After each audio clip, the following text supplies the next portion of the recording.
I'm Rebecca. And I'm Hunter, and this is the Family Showdown!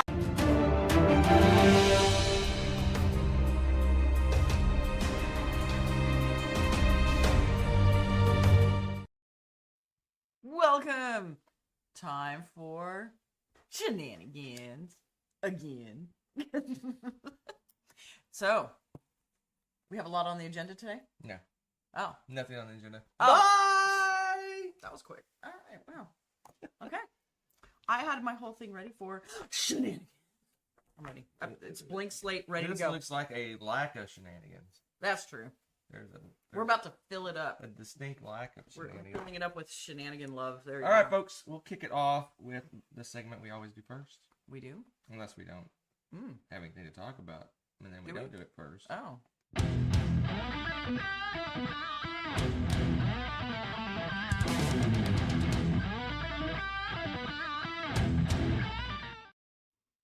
All right. What did we play? We actually played a few games. Yeah? We did. We had an extra week. Maybe. Because I was a bit under the weather. That's true. And we've had a bit of chaos. we stretched it out a week. But anyway. Yep. All right, so we played poo. 5 Poor thick man. games. 5 games since last we talked. A whole 5? Oh, 5. And there is number 3 will shock you. Ooh, I like this. Clickbait. Okay. All right, let's start off from worst to best. Okay. We start off with this little guy. The worst? Yes, it's the worst. It's the worsty. Where's the badoom or the ban hammer or the technical difficulties for that? That was terrible. I rate this a. What's the word? What's the word when you're being giving more than you should? I give it a 6. Generous? Yes, I'm being generous. There you go. Giving more than you should? Generous by giving it a 6. Oh wow! Being nice because just to make the household safer, I don't rate it lower. The reason I give it a 6, it's actually it's an okay game. Unpack here. It's an okay game. It's an okay game, but there's not much game there. Well, it's a word game. That's typical of a word game. I'm just saying. This is like doing Wordle on the New York Times. It's an activity. Wordle's fun.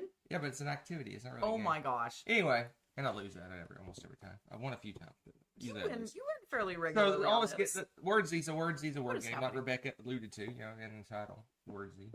Anyway, you just get a grid of letters, and you just make the best word you can out of those letters. That's right.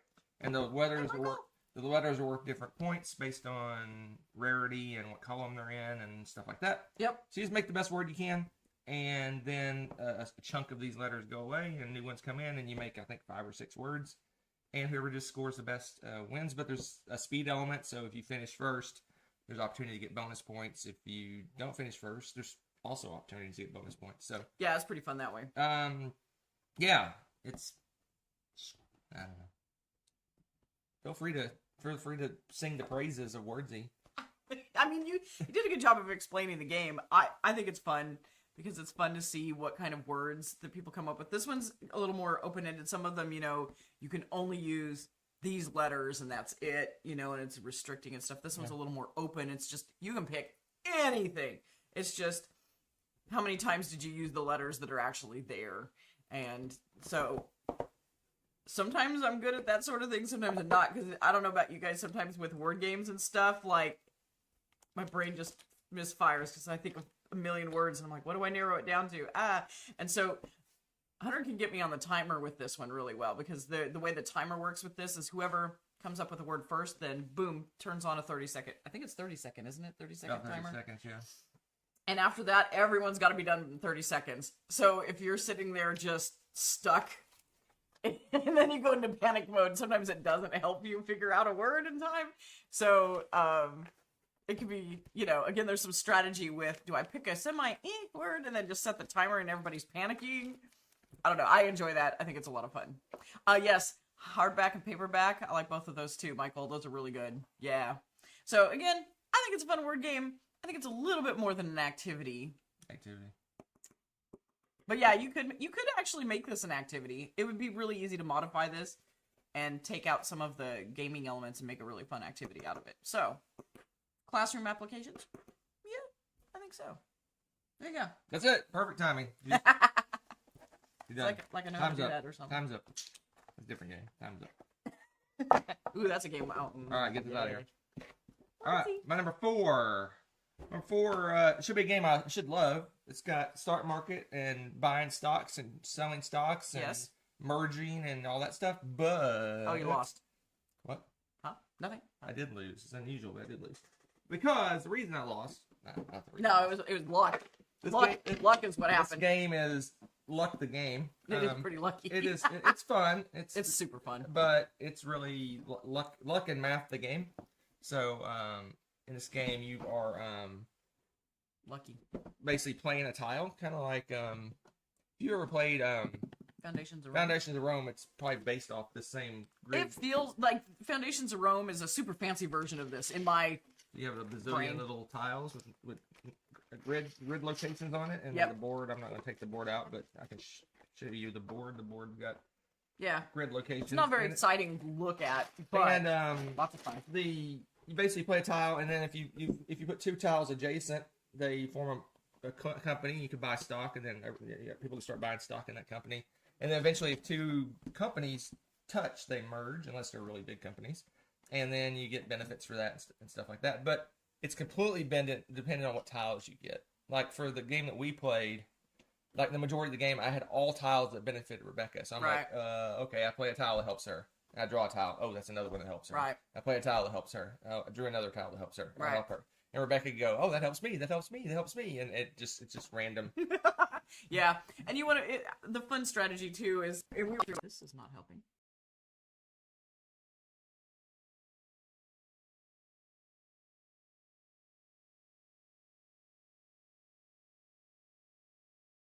No, We back?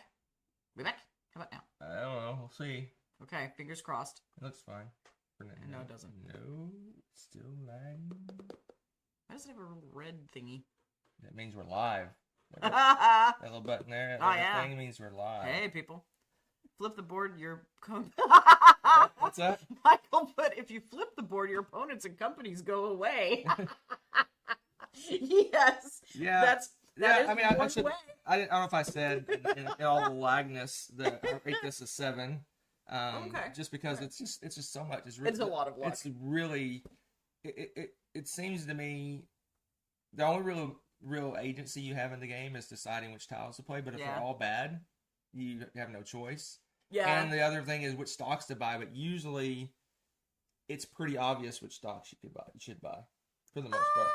Always. But for the most part, Because, like, I mean, for example, we just played a really unusual game of this where we didn't have a merge for almost half the game. I mean, all of the tiles we got were really scattered. yeah. So, as things started to kind of gel together and everything, it was hit or miss on which ones you should probably back. Yeah, kind mean- of. But still, it came down to luck who got Right. what tiles. So, But anyway, it's a fun game. I enjoyed the game. yeah. It's also a ton of math. Buying and selling the stocks is math. You're like, oh, how many tiles? This company is 10 tiles, so the stocks are worth 500, and I need to sell 10, so it's $5,000. And It's not bad math. I mean, but there's a lot of math. If you're a constantly math doing, hater. doing that's true. basic arithmetic. I don't think anybody's gonna look at this game and not think there's some kind of math going on though, because with the merger. Well, if I of look stocks- at this stocks. game, I would think it's like there's a big giant guy destroying cities. Okay, if we're going literal here, okay. This is like Acquire, it's like smash. what's the Attack of the 30-foot, 60-foot, 50-foot woman? What's the movie is that? Yes. Yeah. Yes. That's what this. Anyway. Shenanigans. So in all the lag, somewhere along there, I said that number 3 would shock you because Yes, this game was in my top 100, and I see that with the past tense, it was in my top 100. Whoa. It was. Oh, that's why we're lagging. It's trying to do updates. Oh, okay. Thank you, computer. We love you. Lovely updates. Anyway, Yes, yes. so this used to be in my top Oh, 100. hey, Tommy. It's gone. Not my top 100 anymore. Wow, not even in your top 100. Dropped from a 9 to an 8. Wait. It was in your top 10. No. No, a 9 rating. Oh. To an 8 rating. Oh, okay. Okay. All my top 100 are 9 9. plus. So this dropped to an Okay. 8. So it's out. Ooh. It's outsies. Okay. Because I lost. No, that's not Oh. it. I love how you always. No, say that because so this much. game it's just fiddly.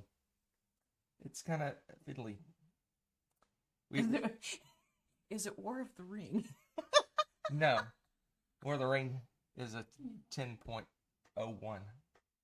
Oh, we're Out of adding a a 10. decimal out of to a it? 10. Anyway, this game is Takenu. Oh, really? You didn't enjoy that as much, huh? No. Wow. It's a great, don't get me wrong, it's a great game. I gave it still an 8, but it just felt fiddly to me. Okay. And it felt like Interesting. the game is long, but it still feels like you don't accomplish a lot. Okay. Yes, I did feel like I wanted to do more by the time the game ended. I mean, some people Certainly. like time restricted games like that, but it's like, oh, we're just getting started, and oh, we're finally building some pillars. Oh, game's over. And that's probably just our lack of efficiency, and we're probably not very good at the game. But it just seems like that, and I think it depends on what you focus yeah, on. and it just I don't know. Yeah, because that's one of those games where you kind of want to do little bits of everything because it's very point salad-esque, but It's extremely point salad. if you don't focus on something like the pillars, then it's Yeah, not but the thing is, to do the pillars, you got to focus on other things. to get them. That's true. I mean, it is. Yeah. But anyway, you know what we're talking about. So it's Takenu. This is Yeah, You can see there's a lot. You can see the board. There's like 6 different regions around the board, and you have dice that's around, Right. and they're attached to different regions. And when you draft a die from that region, you have to do the action in that region. And there's like a shadow moving around, so some of the dice are like pure, and some are like tainted or something. Evil. And you have to balance between the pure and tainted dice when you're drafting them, and there's all these things going on. And it just seems like I said, it's like we got close to the end of the game. It's like, oh, the game's almost over, and like We're starting to do. we're just lots finally of things. starting to, like, the engine's starting to move and things are going. But again, like it could be just that we're not very good at the game. Skill issue. But I just like games. I like games where you have more, like, oh man, I get to do this and that, and I get to do this thing over here and do this. It's like Right. It's like this. You just draft die. I do one thing. Draft a die. I do one thing. And you can combo a little bit, but Yeah. just I don't know. There's better T games out there. True. And yeah, we hadn't played this one in a while. I wonder if it just kind of our taste changed a little bit, or I don't know. I don't know. I really enjoyed the. You're right though. Back to the box The fiddly bit of changing the dice each round as the shadow moves. It's a really cool gimmick, but also I think I can see where you said it's fiddly because as the rounds move pretty quickly, you're adjusting the dice fairly frequently. Yeah, too. there's a So I lot can of see that. upbeat between our rounds. Or just I don't know. But I like the way it changes. I don't know, but I liked the little mini superpowers that we got.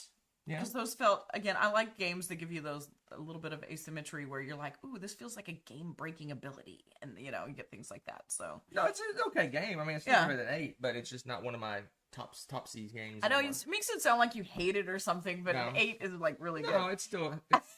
really good. You're being very picky on it. I'm being picky. Yes. I don't So, know. have you played with the expansion? There's also an expansion with No. cats? What? Okay, No. I might be able to get behind that. Cats? Egyptian cats. Yes. Oh, that'd be hilarious. Are they snobby little cats? Because they should be. I'd be over that. I'd be all over that. That's so random. Well, hello. How's it going, 410? All right. Let's move on. Alright. Let's move on. All right. From sadness to gladness. What? It's not sad. So that's what. Yeah, exactly. So Takenu's garbage now. Exactly. Oh my gosh. Oh, the expansion fixes a few issues too. Oh, nice. Okay. I think Rebecca kind of hit the nail on the head. It's the fiddliness of every time that thing rotates, you have to adjust the dice. And if you forget to adjust them, you're messing the game up effectively. Yeah. So you're like, oh, we should have rotated last turn. Oh. Well, we'll rotate this turn. Anyway, Gutenberg. I give this a 9. I love. I'm not sure if it's in Gutenberg. my. I can't remember. I think it is in my top 100. If not, it's. If not, that is a crying shame and a crime. I was going to say just off my top 100. No, you're just I don't off. recall. You- Anyway, Gutenberg. This Nope. is a great little engine building game. 100%. And it's got A plus. I love these games where you have the board is kind of like the round thing. So basically, Keeps track of the bidding. round You're for you. bidding for how much? Where's the biddy thing? Oh, the biddy thing's not on here. So you bid. You have cubes to bid on which actions you want to do the most. So then basically your bid decides who gets to go first for the action. So it's kind of different from most games. Most games, whoever's first in turn order just goes first. But this one, each little action, there's like what 1, 2, 3, 4, 5 different actions, I think, or maybe 6. I think there's 6 different actions. The turn order is who goes first is decided on how much you bid by. What? Nothing. How much you bid to do that action. So I really want this contract. Right. I may put like 3 cubes in there out of my 7 cubes or whatever. Right. Because I really want to do that action first, but then maybe I don't care about this other action, so I just put 1 cube there. So yeah, it's really cool because it's almost like an auction to decide turn order, a blind auction, I guess, because it's hidden information. Yep. Yeah, it's just really cool and it's really smooth and it's got a little gimmick, a little gears spinning over here that gives you like little bonuses and got traction going up. It's got all the bells and whistles I like in games. So. But I really like the functional board where basically the round is the board. You go down the board and that's the turn. Yeah, because once you learn this game, coming back to replay it is fantastic because you just go down the board. Once you learn what everything does, I love it. And this is another one where the gears feel like little superpowers and different things, so you can manipulate those and get a bunch of cool benefits that might help you that you wouldn't otherwise get, and the ink colors and wheeling and dealing, stuff like that. I love Gutenberg. It's just such a smooth, fun game. Yeah, there's so many things. I mean, more I think about it. Another thing I like about it is it has effectively two resources. It has the types, which are little letters. And they're fun. They have some and that are then you little have your ones. inks. So there's 2 different resources that you're using. And one is a permanent resource. So once you get a letter, then you keep that for permanently, unless you spend it. There's ways to spend letters for like super bonuses and things. Mm-hmm. But then the inks you spend as you go. So you have one resource that you're building as the game goes by, and you get more and more of. Right. And the other one, it's constantly, you got to constantly keep reacquiring it and getting more of it. So this game it's a really solid game. It's a fun one. It's a very fun one. Gutenberg. I love Gutenberg. And my number 1 game that we played, Ooh. even though I lost, I didn't lose. I got trounced. I got assassinated in this game. Oh yeah. As they say. As they say. Yeah. That doesn't the happen. game I cannot identify blindfolded. That's true. Tyrants. Full circle, baby. Full circle. Tyrants of the Underdark. So, Wow, this game, I'm shocked I won this. This is a very attacking game. Yeah. I don't usually win those. It's a very in-your-face, It is. direct conflict game. Well, and I mean, the theme, part of the reason I like this one so much is thematically, they did a fantastic job because the Drow are crazy murderous and underhanded and all about their territories, and that's what the game is all about, is going around and spying and taking over territories and stuff. Yeah, this one might actually go up my top 100 because I think I taught you this game in like 3 minutes. Yeah. I mean, it's just really easy to learn. Yeah, I mean, we obviously played it before, but basically relearning it took just a few minutes, and me teaching her how to play only took a few minutes. And we haven't played this game in years. No, we haven't. I played it more recently than you. I played it at a convention. Oh, wow, okay. But we haven't played this in years and years. I haven't played this. And we jumped right in. Yeah, it's area control. It's a deck building game. So you start out with 10 I love deck builders, too. You start out with 10 crappy cards, and you get better and better cards as time goes by. And throughout the game, it's kind of a balancing act because you acquire these really powerful cards that do really great things. Yeah. But in order to maximize the points at the end of the game, you have to get them out of your deck. You have to cull them out of your deck. They call it recruiting or something like that. Promoting. There you go. Promoting the cards, and they're worth more points. So, but then they're out of your deck, and you lose that cool card. So it's all about deck management. Constantly getting rid of the crappy cards, bringing in new cards, but then deciding when to cull those cards. That's the tricky part, is when do you want to switch gears and start shedding cards? The good cards, good cards, so you get those massive victory points. And then it's area control, so there's a map. It's basically the board's a map, and you're basically putting your little... No, it's not the picture. You put little troopy guys all over the place, and then you control different areas. Some of the areas, the main, like the cities, the noble houses, you take control of those, you get bennies within the game. Everywhere else... that was handy, too, because I was money poor. where And I everywhere got else, free money every turn. you get points at the end of the game. So Yeah. what you control at the end of the game That's is good. important as well. Tis So, good. Tis yeah, good. it's just a solid little game. It plays super fast. I think we Yeah. played this in like an hour. Yeah, I think we did. It was really fast. And I was deliberating a few times on things too, and we still took about an hour. Yeah, it's Michael's favorite deck builder hybrid game. Yeah. I can see why. I mean, It's really it's good. really good. And I honestly, I forget it's a deck builder until we go back to playing it again, Right, and right. I'm like, yeah, Yeah, I love this game. It's a straight deck builder. So, oh, Sarah Song. Yeah, so Good to see you pop I into. love this game. So like I said, it probably moved up my list. Just the fact that we pull this off the shelf and be playing after I set up the game. Yeah. We can be playing in 5 minutes. Yeah. Yeah, it's an easy one to remember. There's not a lot of rules really, and the rules are kind of on. You have a little player aid board thing here, and it tells you exactly what you can do on your turn. And then the cards are variations of all those actions, pretty much. Yeah, they're really. I don't know. I liked that. I really enjoyed that. And there were some in there too that's just some of the decisions, like the devouring and stuff. I kind of shied away from that some this turn, but because you destroy a card, it's out of your But you have hand, out of those the game. curse cards. There's Yeah, and I that you can should have use. done that Yeah. because I ended up with we like didn't think about four it of until them. towards the end of the game. Like, oh yeah, we could be devouring the crappy curse card. Yeah, because I was avoiding some of them. Because man, that's so harsh if you do that. Do I have enough? Oh, I had enough of those curse cards. I was flinging them at me, so I should have been using those. But yeah, like there's just it's really neat.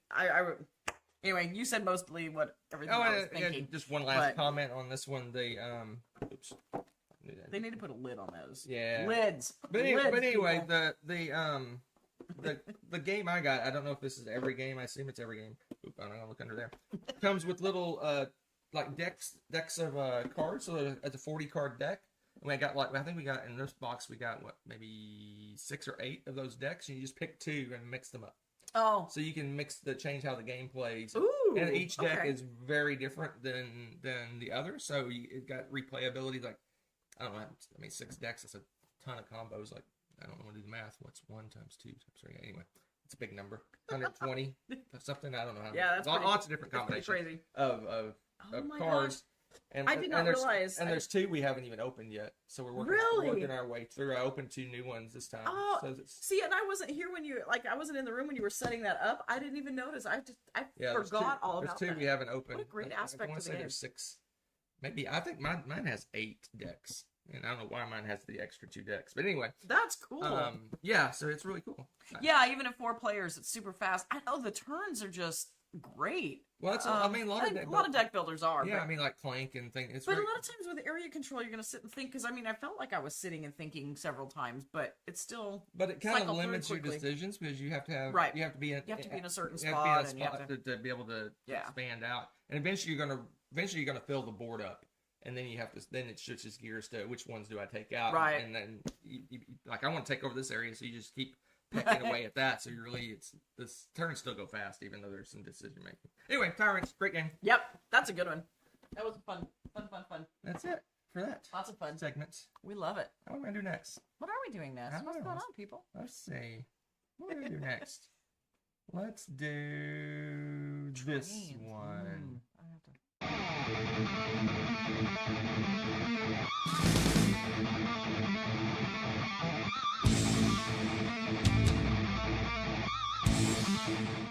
She's so excited about Baron Park. I know. Yeah. I probably had a lot of caffeine that day. I don't know. All right, so shenanigans number 2. It is time for a random review. So let's pick a number between. Let's see. Keep it downstairs. Keep it downstairs. Yes. You're no fun. All right, fine. Keep it through 1 through 30. 1 through 30. Give me a number between 1 and 30. Number between 1 and 30. I should get my dice in case everybody's Oh, slow. yeah. In case everybody's Yeah. slow on the uptake. We'll see. We have some people chatting, so we'll see. 1 through 30. 1 through 30. 27. 27. Okay. Give me a number between 1 and 6. 1 and 6. 1 and 6. I think it's just 6 over there. Over where on there? It's around the corner there. Yeah, there's a lot more than 6. Yeah, I know, but I'll say 1 and 6 because I'm random. 4. All right. Sarah Song, you're the winner today. Let's see what's happening. Excuse me while I go get a game. Entertain the people. Oh, I got Entertain the people. I got something to this thing.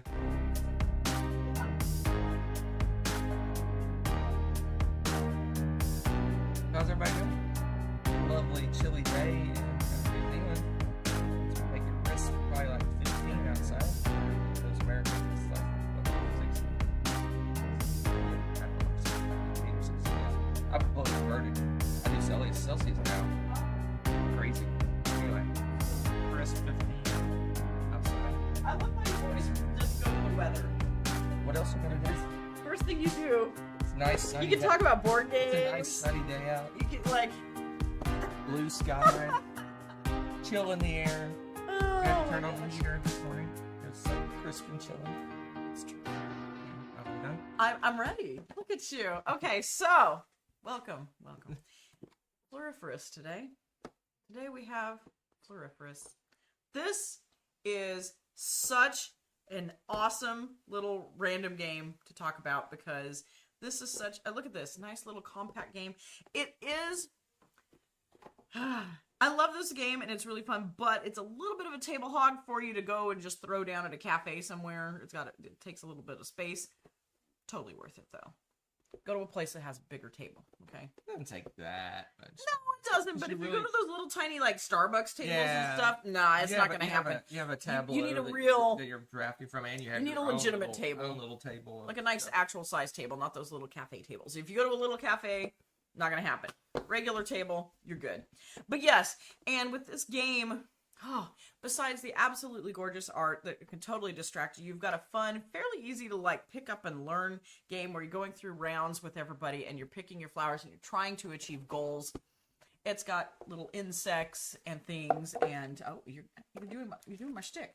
Look at this, little flowers. Okay, you've got little flowers. But you're going through and you're trying to get goals and everything and accomplish those and get a maximum. Where's the? Let me see it like a card here real quick.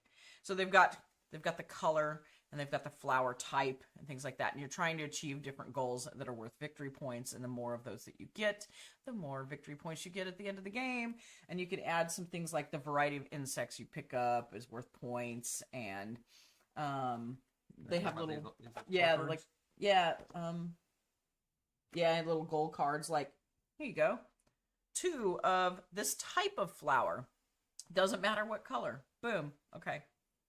You get 2 victory points per every one of those you have in your deck. So you may want to be, as you're going through, you're trying to figure out, should I get enough of those? Do I want to focus on just that flower? You're going to have more than one goal. So that makes it interesting too. Yeah, love this game. Yeah, a lot of games have that balance between, do I draft gold cards or do I draft things that achieve the gold cards, right? It's like Point Salad, I think's that way. Where it's cards, regular cards, and gold cards. Yes.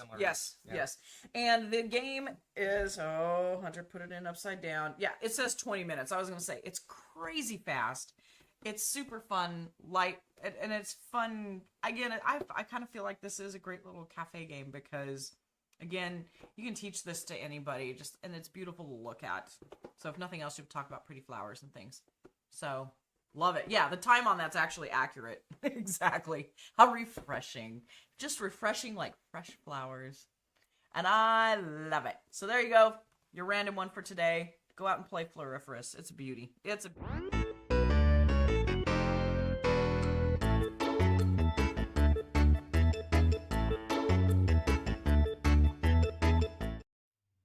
All right. Let's see. I think he gets an A. I'm just saying. Let's take a look. I think he gets an A. All right. What do you guys think? Let's look here. See? What we got? It's got beautiful flowers. We've got all card. the important statistics here. 1 to 4 players, 20 minutes, 14 plus. That 14 plus is. I hate those. Well, I'm sorry. Can I rant for a second? The reason it's 14 because plus. Children will eat. It should be 55 plus. That was my point exactly. Anyway, this looks like candy. Oh my gosh! Every game's like that. And you see a selection of cards. The only issue I have is this is really not how it looks when you set it up. So True. They kind of smooshed it down, which is fine, but it's not really how the setup looks. It's very it's like they just kind of just threw some pieces on the table, and that's what came out. So it could be a bit confusing, I guess, for maybe a new player, because they almost have it set up like I don't know if you guys can see it. They have almost set up like Seven Wonders Duel, where they overlap each other. Yeah. So someone that knows Seven Wonders, like, oh, you draft, and then it opens other cards up or something, right? The way they have it. At least they show the components. They do, but this is, I think it's misleading. That's not what the game looks like. And like I said, if someone that played Seven Wonders saw this game, they'd like, okay, I draft these 2 cards, now that card's available. Then I draft all these, and then these guys down here at the bottom will be available. Yeah. It just looks confusing to me. It's like, oh, well, looks like Seven Wonders. Maybe I'll get it. No, it's not like Seven Wonders. It's nothing like Seven Wonders. And Sorrow Song makes a really good point too. This is honestly kid friendly. Yeah. I mean, as far as like not eating the pieces, but a kid could pick up this game, especially if your kid's been playing board games since they were little. Probably a fairly small kid could play this. I'm pretty sure Nessa. Yeah. No, she was a little bit older when this came out, but I mean, she would have really got 7, 8, 9, maybe even younger if you got a kid that's really that good with because it's kind of you could help them. It's kind of, I mean, there is that whole thing of do I draft gold cards or do I draft regular cards? I think a little kid would go, oh, that's a pretty card, and oh, that's 100%. And they end up with like 20 regular cards and no gold cards, and they score 0 points. Well, that's why I would say this would be I think this would be a fun family game for that reason, because you could teach them, like, okay, let's discuss your options, and talk it through, and then they could learn and actually get really good at the game. This would be a game that I would play. If they had been smaller, like the kiddos had been smaller when this came out, this would have been a teaching game for me. Yep. To teach them different things and making decisions. And they learn math, they learn the goals. Well, the goal as you get more, it's not a flat. Right. As you get more, it ramps up. And decision making, I think the decision making in this is fantastic. Especially but we're reviewing the back of the box. I'm just saying. All right, so up here we got the components, all the components right here. A little tells you what components. It's very general, though. 60 garden cards, 9 bounty cards, 21 desire cards, and custom wooden pawns and tokens. So it tells you what's in the box. You're very picky about your... The whole point of the back of the box review is to be picky, but it does have a very short description of the game. Okay, let's hear it. It's not a story. That's not a story. But it really doesn't tell you what the game is, but it's nice. It says a relaxing card game, which it is. Your garden awaits. Spend the afternoon in your floriferous garden. Relax while you enjoy the elegant game of picking, pairing, and arranging flowers. Find joy in the abundance of nature. See, that's perfect. I could read that. I would consider reading that. It's not blocked. You would consider. I would consider reading that. Although I've never read that. I never read that in the English language. I never read that until just now. So I've had this game for how long? What came out in 21? I'm pretty sure we got it then. So it's 5 years. I have never read that bad just now. So overall, I give it a very good, but not great A-. Okay. If you had put it a B, I was gonna throw that at you. An A-. Okay, if it had a proper setup of the game on here, yes, I would have given it an A or an A+. That's the only thing. That's really my only beef is that it's misleading. This looks like a game setup, and it's definitely not, because you also have like a card you get during the game is set up in the board. Yeah. I mean, it's like it's like a bonus card you get, and it's like on the board. It reminds me of the herbaceous cheddar biscuit card. Is there people out there that would look at the back of the box and look at that and go, okay, is that how it's supposed to be set up? And they look on the no one's that dumb. I would do that. Wait, I just called myself dumb. I can't comment. I can't. You said it. Yeah. Sorrow Song, what's 1,000 tokens? Nope. I'd be like, let me know when it's set up, and then what's that? She says it's better than one of my friend's games. She was a game that she was excited to play had more than 1,000 tokens. I was like, nah.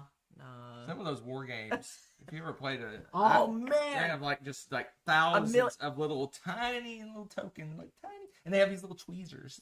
Tweezer tokens. I mean, if you really like miniature things and stuff, I guess that wouldn't be that bad. But I would lose. Well, they have to be so small, otherwise your map has to be as big as your living room. Yeah, I mean, I get it. It's just, I would be so. They would not invite me back. Let's move on. I'd lose things. Let's move on. What are we going to do? How about you talk about the weather and we'll discuss your birthday gift. Oh, okay. So, yes. Talk about whatever you want. So, ooh, this is tough. I see why you jumped to the weather, actually. It's true. So how many games, any interesting new games have you guys played recently? New to you, not necessarily new. We're not about the cult of the new stuff. Just board games you played, you haven't played in a while. Anything new to you? I'm excited to tell you about my birthday present because this thing is my baby. And you guys hear me talk about it all of the time. And it's new to me because... I kind of spoiled it over here, right? Yeah, you did. Good job. Spoilers. Good job. Anyway. Good job. Ooh, Sorrow Song. I hope everything was successful and you're resting well.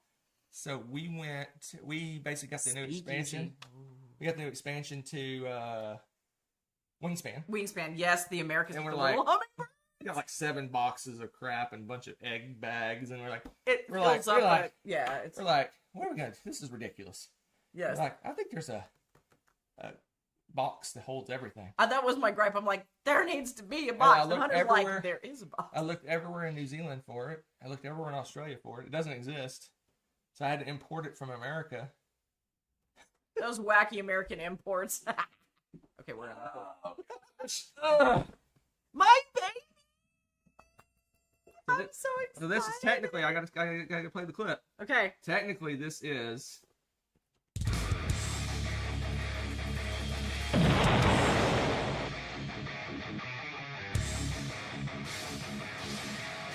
We get to do these so rarely in New Zealand. It's true. Yeah, I bring back an oldie. Okay, so I spent some lovely time enjoying just chilling in the living room with my baby. And I have learned something about our Wingspan plays. We went and bought a bunch of the sparkly fancy eggs because we always thought, oh, these are shiny and cute and pretty. We have a lot of eggs. We got a lot. Well, every expansion came with a few eggs, and then And of course we kept and then all we of bought them. the super course we kept them sparkly all. eggs, and then we Yes. had Yeah. So what I ended up doing, and you're gonna laugh, but one of the trays is entirely Is full it of an eggs. egg assortment of eggs? Where's the band hammer? Okay. Anyway. Oh, I don't have the technical. Oh, difficulty. you don't have it up and ready? You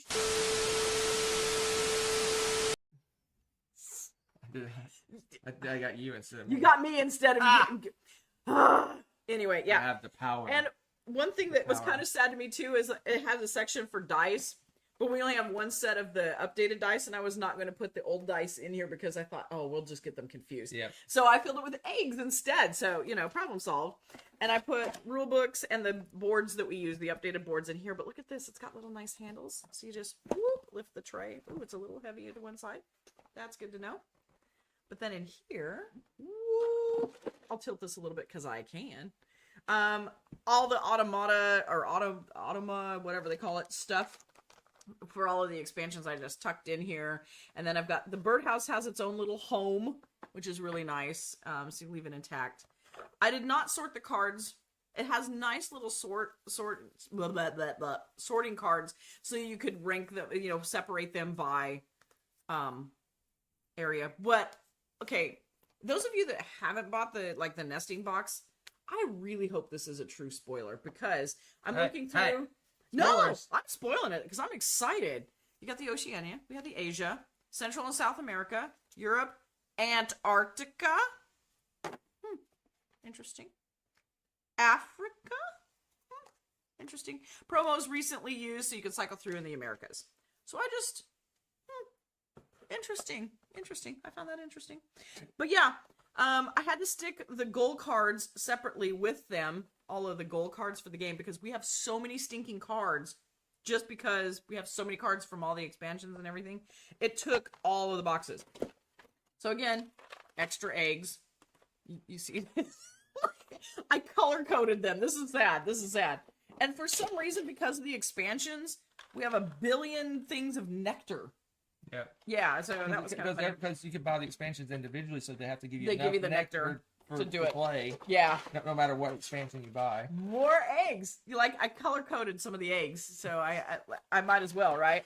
But it's just incredible. So they've got these nice, and again, I love these lids. Okay, every game, if you're gonna go through the effort of designing stuff like this, you might as well get the eggs.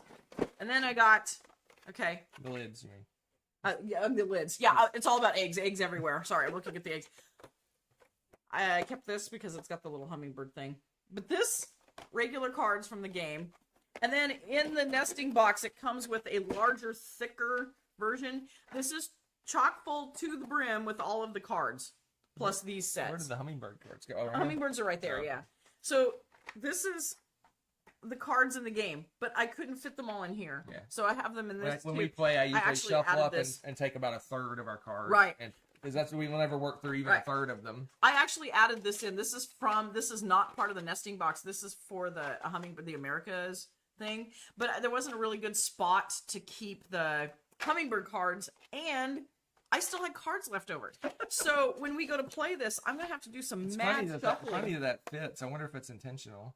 I don't know. It fits perfectly. Well, technically, I have a tray over here in the top, though. Oh, that's all right. Technically, but they designed it with enough space. Yeah. What's really cool is this also comes out, and then in the bottom I have old boards and like the rule books for the Automa and expansions and stuff that I don't care about.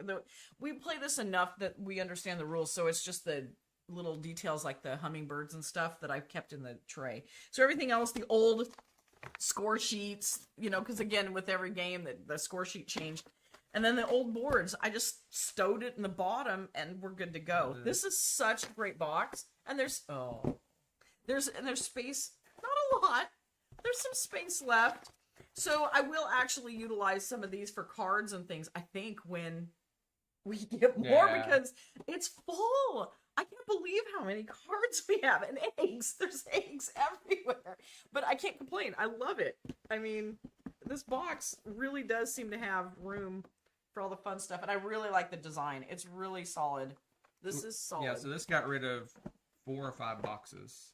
5 or 6 5 or actually. 6 It was boxes. crazy. And we then, had a lot. and then this doesn't quite fill up a calyx, so we actually freed up a little space, For a couple of games. So this, I mean, if you're going to talk about an investment and you love Wingspan, this is a great investment. It saved us space. Everything's in one place and it's all accessible, and you can organize it the way you want. Yeah. So that you can just pull out the stuff you want to play with. If you like to keep all of the expansions separate, it's got space to do that. All of ours is thrown together, so that's not a problem. There you go. There you go. Yeah, this is probably one of our favorite purchases in a while. Yeah. Because it worked out so well. It's worth the money. And I think it made the game easier for us to play again. Yeah, because honestly, when we play, we have to bring like the 5 boxes down, and then we're like, open up a box. Oh, this is stuff we don't use. Yeah. Open a box. Okay, we only need this little bit out of this box. Put that box aside. Oh, it's just, yeah. I got to the point where it's like, oh, Wingspan, we got to take it out. Like you said, it's a search and destroy mission to find all of the elements. We probably could free up some space if we got rid of the old stuff, but I guess if we had some reason to play the base, bare bones, starting We still Wingspan, have it. we Yeah. still have it to be able to do that. Yeah. That's it for that, folks. We're heading on to our last segment. Our last segment of the day Indeedly. is with this guy.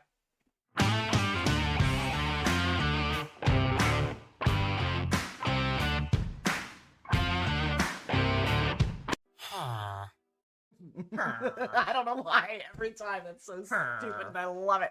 All right. So, what I need from you lovely people is a reason to rank something. Anything. We're just ranking. Just a reason to rank something. Any reason at all. It does not have to be board games. In fact, I prefer it not be, because that makes it even funnier. So, ideas of things to rank. Throw it out there, peeps. Throw it out there. Anything you got. Are we back in the USA? No, we are not. We are in New Zealand. Yeah, we live here now. Okay. We just decided to get back. We finally have a little bit of space to start playing some games and doing some stuff, so we're doing that.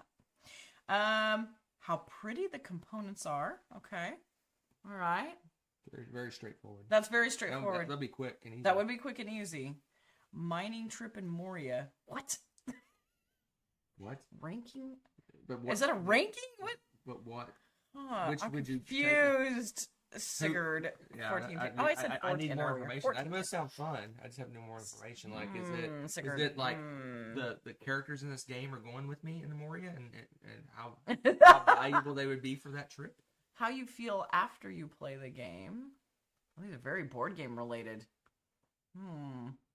Ranking. I like the mining trip to Moria. Mining trip to... You're going to go with a mining trip to Moria? I want to know how that works. Okay. Well, I don't know how that works. I need more information. Sigurd, provide more information, please. I like the mining trip to Moria. Top 10 things you like in New Zealand. No, we're not doing that one. We're doing things we're ranking right now, though. We're ranking things, so... How dwarfish it is. How dwarfish? Ah, okay. All right.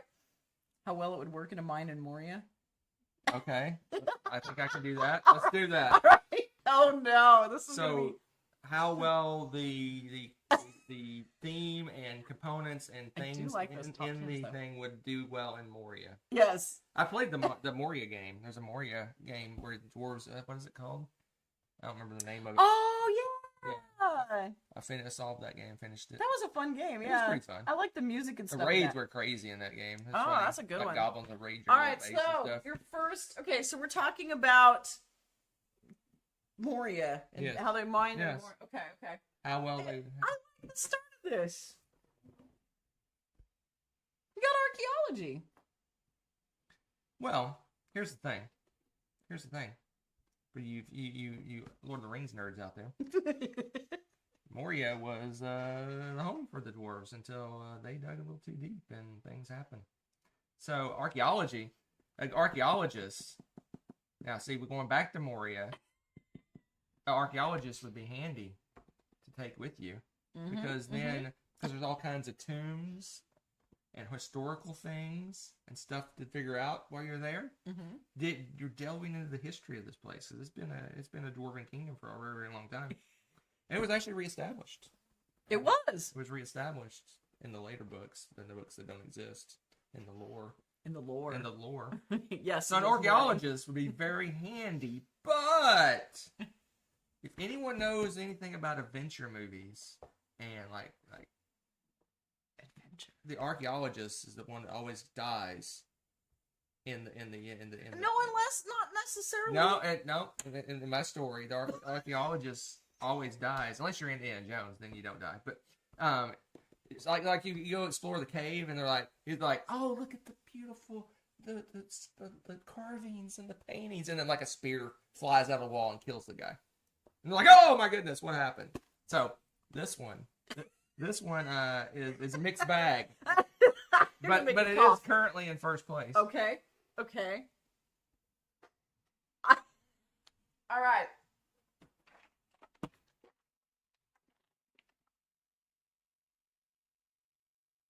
Well,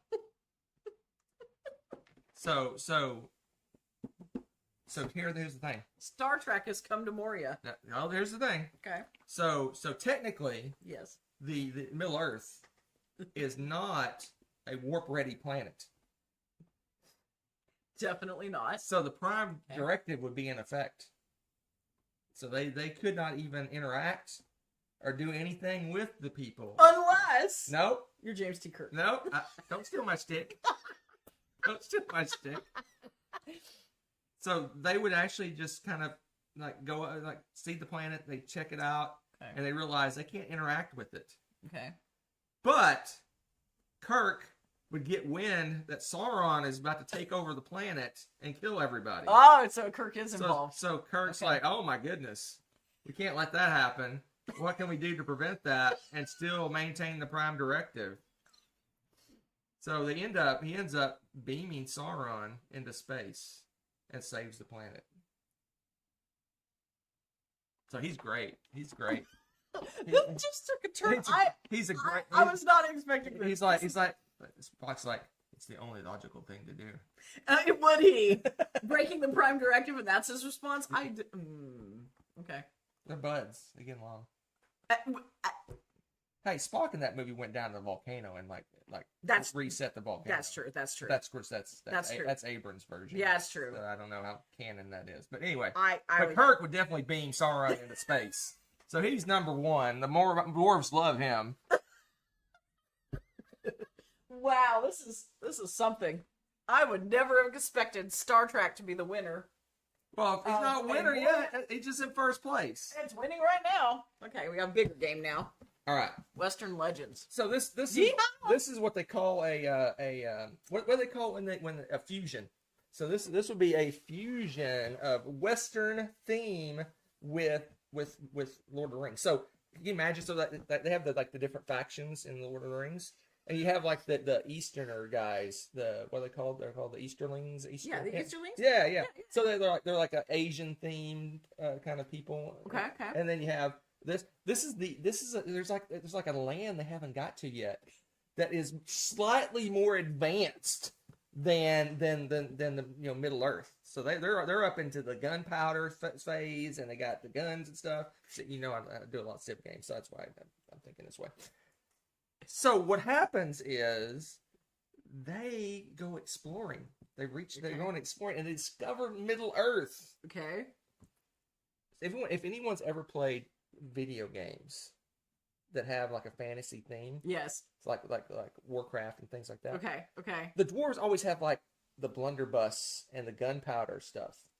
So what happened is the dwarves encountered people from the Western legend. Ooh. The West, get it? The Western legend. We're liking again, but I'm just gonna power through. Okay. Cowboy Gimli. So they basically they encounter the dwarves and they make a trade. Okay. They make a trade. So the Western legends get like the finely crafted things from the dwarves. Okay. Dwarves get gunpowder and blunderbusses. And that's and that turns the tide of the fight against Sauron. By dragons. Because they have blunderbusses from the Western legends. From the Western legends. What do you think? I'm loving this. Gimli all of a sudden in the middle of Helm's Deep goes, I got a secret. I got a secret? And Legolas says, I'm still ahead of you. He's not anymore, and he just starts mowing people down with his blunderbuss, and he wins the count. Yeah, the body count. But that is not as cool as Kirk beaming Sauron into space. Wow! The stories are just. He's back, baby. This is great. All right. Ooh, this is dwarvish. Wow, this is fitting better than I thought. I thought, boy, this is a really random set of games, but. I want to hear how this goes. This is intriguing. Right. So here's the thing. Okay. I'm rewriting the Lord of the Rings a little bit here. Yeah. Obviously. I like this. So as they're delving down into Moria when they're reestablishing it, yes, with their archaeologists, who's eventually going to like fall off a scaffolding and die randomly. Wow.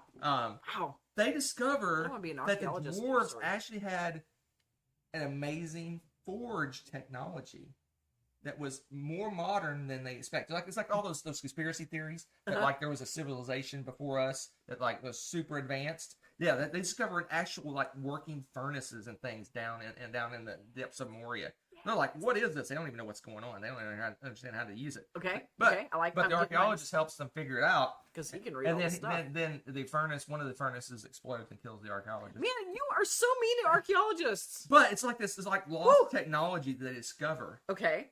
That enhances their crafting and sword making and their armor making abilities, and it takes them into the Fourth Age. This discovery is what led to the Fourth Age. Ooh. Wow, you are rewriting the lore. All right, I like this. It's better than the archaeologists. Man, you just not as cool as the blunderbuss stuff.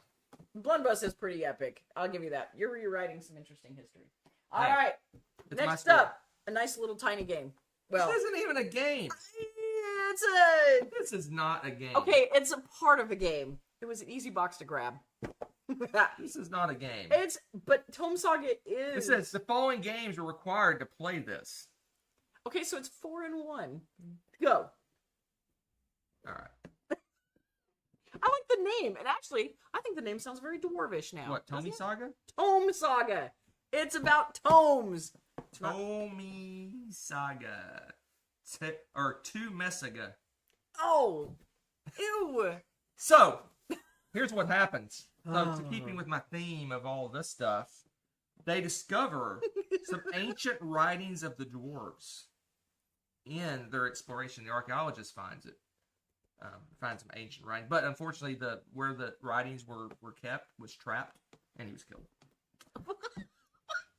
So they found some ancient writings of the dwarves that taught them how to make a suit of armor that's more powerful than mithril, more magical properties, more protective, more amazing than mithril itself.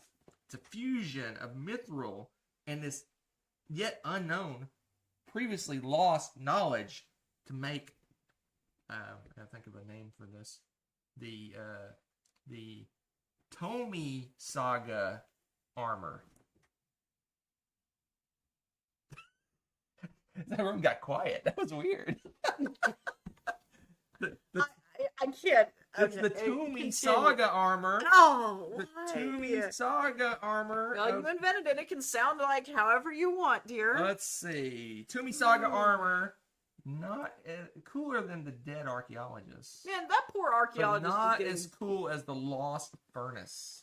Well, yeah, because you made it off of the Lost Furnace. Yeah. I like how you're tying the game, the lore all together too in this. Well, yeah, This is it's a interesting. world. Except for this one. No, That that's one's kinda what isolated. starts all. We get Oh, the, you just we beam him get, in we his get the face? blunderbusses. Uh-huh. We're fighting Sauron. We're winning, Uh-huh. but then Then things they go just beam him wrong. in his Things face? start going south. Kirk beams Sauron out, Okay. which opens the Age of Discovery because the wars are over. Oh. Okay, if we see this book idea floating around on the internet, we're suing. I think we need one more. You do have one more. You do have one more. Terracotta Army. I'm intrigued to see what you'll do with this. All right. What will he do with this, folks? So, here's the thing. Here is the thing.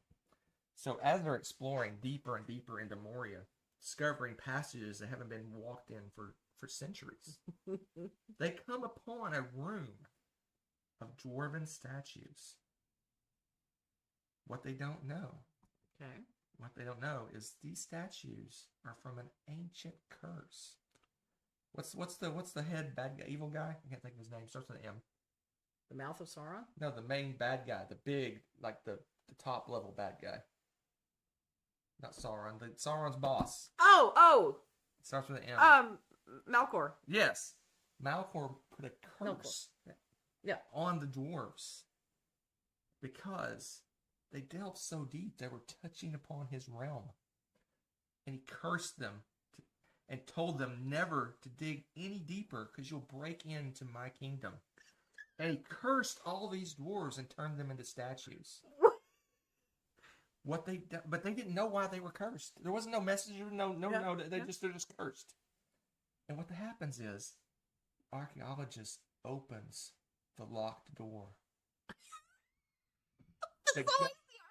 that goes to Malcor's kingdom. Oh my god. Because Malcor's kind of the devil, Malcor, so but it's yeah, kind of yeah. like hell. I don't want anyway. Anyway, he opens up the cursed door, and what happens is those statues come to life. Ooh, I like this. And they attack Moria. And they drive the dwarves out again. And Moria is lost. Wow! We just full circle, huh?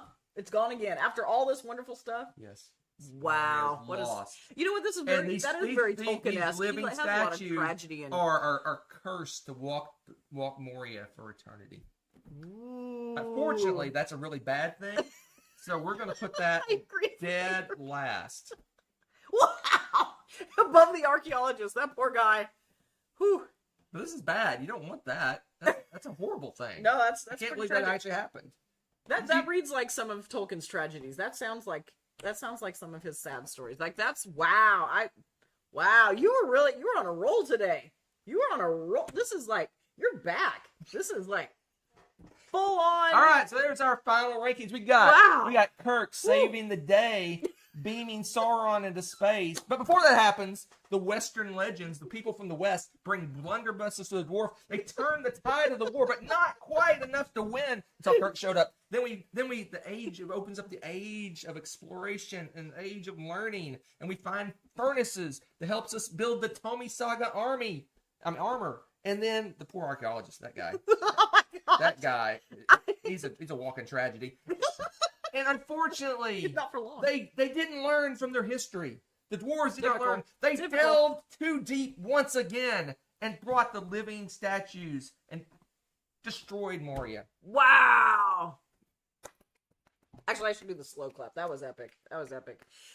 So, yes, some comments on things. Let's see here. So, yes, okay, side note, don't take Hunter to career day. We won't get any archaeologists.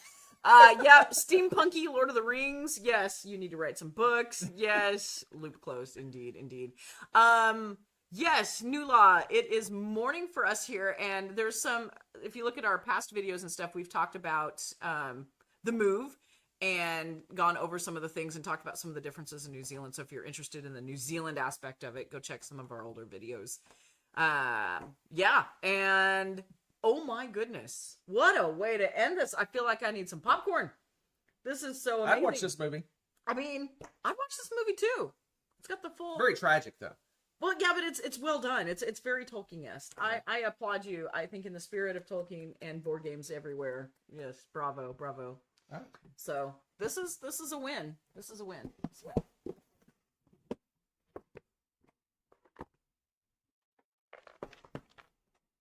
All right, folks, that's it for this time. Next time we'll be doing a top 10. We don't know what it is yet, but at some point I'll put a poll over on our guild, which is the links down in the thing. Down. People point down, but there's nothing. Is it down? It could be on the side. I don't. A link to our guild on Board Game Geek, and I'll put a poll in for our next top 10. You can vote, and whichever one gets the most votes will be our next top 10. Indeedly. 1 week from today. Yes. Oh, yes. So Salahart, yes, it is the 17th, and it is now just after 10 a.m. here.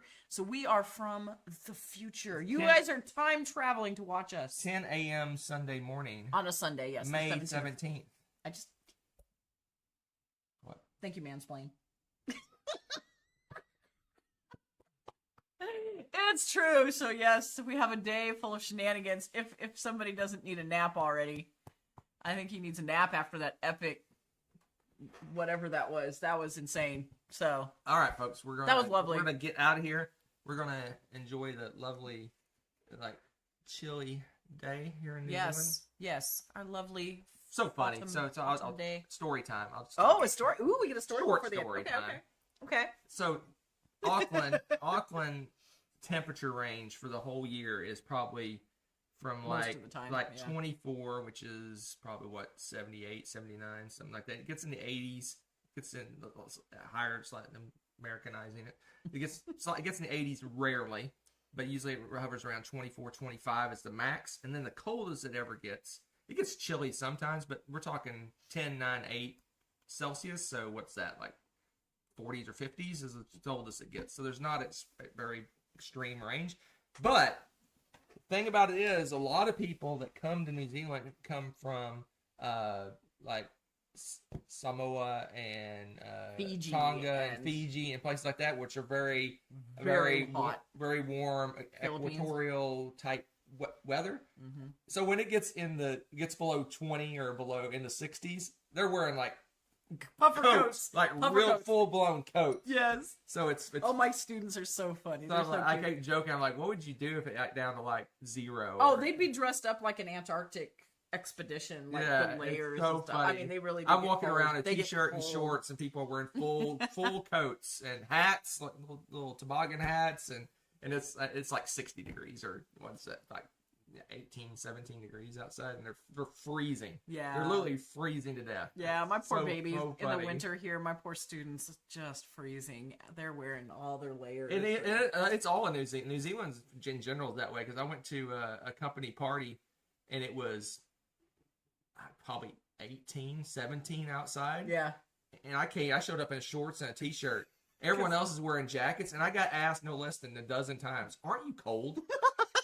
I'm like, "No, this is beautiful weather. This is amazing weather." Yeah. And they're like, "You're crazy." Now that's Auckland. The South Island in particular gets much colder. They have mountains. I mean, we have mountains and things, and the temperature range is much, but Auckland is very moderate. Yeah, the last snow in Auckland was 2011 was the last time it had snow in Auckland. Oh, they did actually get snow? And then before that, it was like 7 years before that. Wow. Like okay, that. I was like, I'm shocked they've ever gotten snow here. Yeah, 2011, it was just like little flurries. It was like just a little bit of snow. Heck, sometimes the rain looks like that here. Yeah. It's just, okay. That's anyway. Interesting. Amazing. There's Story time. Story time. Yep. All right, we're going to get out of here, folks. We'll see you next time. It's fun to hear from y'all. Take care. Let me think. It's 50 in London. Let's all go to the lobby. Let's all go to the lobby. Let's all go to the lobby to get ourselves a treat. Delicious things to eat. The popcorn can't be beat. The sparkling drinks are just dandy. The chocolate bars and the candy. So let's all go to the lobby to get ourselves a treat. Let's all go to the lobby to get ourselves a treat. Thanks for watching. If you enjoyed this video, give it a like. Click subscribe to join our wonderful viewer community. Want to be notified when we upload a new video or go live? Click on the little bell below.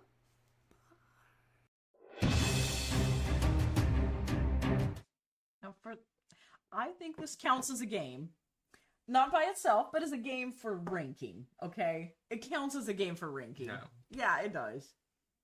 Besides, you made it work anyway, so I don't think, just saying. I could choose definitely not a game. Because it's random. This is randomized. It's like a campaign vehicle. Yeah, exactly. It's not a game. It's still a game. That's a whole lot of game. It's a whole saga. No. It's a whole saga about tomes. Let's see if it describes it in the description. Let's see if they use the word I like game. This. Okay, bring it. We're going to see if it actually says Let us see. game. Let us see. And where's the description? Boring. Well, I'm asleep already. It kind of says game. Huh. The How interesting. The West Kingdom Tommy Saga. No. Is an epic competition for 2 to 4 players. This is called Tome Saga. To collect the most tomes. Tomes, and earn their place among the chronicles of people. Player will progress through each game of the West Kingdom trilogy. So you're really playing the West Kingdom games. You're not playing this game. Nah, potato. No, this is like this is not a game. It counts. It counts. It's not a game. Hey, you know what? It counts. From now on, it counts. Please. Please. Oh, thank you. We're having a business meeting. Restrict your choices. You know what I thought about doing today? The blindfolding game. You hear me out? Yeah. I was thinking about doing the blindfolding game. Yeah. And I was going to put one of the empty wingspan boxes. I'm like, make you guess. I'm like this game doesn't weigh anything. Oh, I was going to put some nonsense in it. Yeah. I was going to put nothing in it. Troublemaker. I know. Let's all go to the lobby. Let's all go to the lobby. Let's all go to the lobby to get ourselves a treat. Delicious things to eat. The popcorn can't be beat. The sparkling drinks are just dandy. The chocolate bars and the candy. So let's all go to the lobby to get ourselves a treat. Let's all go to the lobby to get ourselves a treat. Thanks for watching. If you enjoyed this video, give it a like. Click subscribe to join our wonderful viewer community. Want to be notified when we upload a new video or go live? Click on the little bell below.